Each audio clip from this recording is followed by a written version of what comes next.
11 mars 2011. Un tremblement de terre suivi d'un tsunami frappe le nord-est du Japon et endommage la centrale de Fukushima, provoquant la pire crise nucléaire depuis celle de Tchernobyl en 1986. Un an après la catastrophe, les réacteurs sont en état d'arrêt à froid, selon le gouvernement japonais et TEPCO, l'opérateur. Mais la contamination se poursuit et 3000 personnes doivent toujours travailler sur le site dans un environnement difficile. Aujourd'hui, les employés travaillent au maximum 3 heures par jour, soit le matin, soit l'après-midi.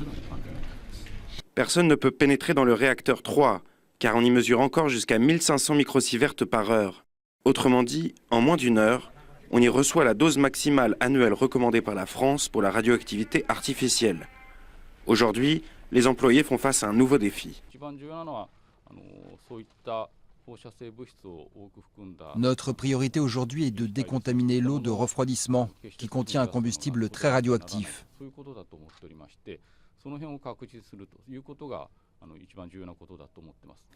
Mais j'avoue que c'est un processus extrêmement complexe. Autour de la centrale, des villes fantômes. Plus personne n'habite dans cette zone évacuée de 20 km.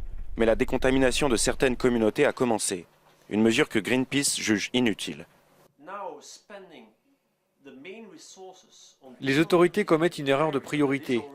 Elles se concentrent sur la décontamination de zones déjà évacuées, où il sera très difficile et très coûteux de retrouver une situation plus ou moins sûre. La priorité, c'est d'aider ceux qui vivent aujourd'hui dans les zones très contaminées, entre 10 et 20 millisieverts, et qui n'ont pas été évacués.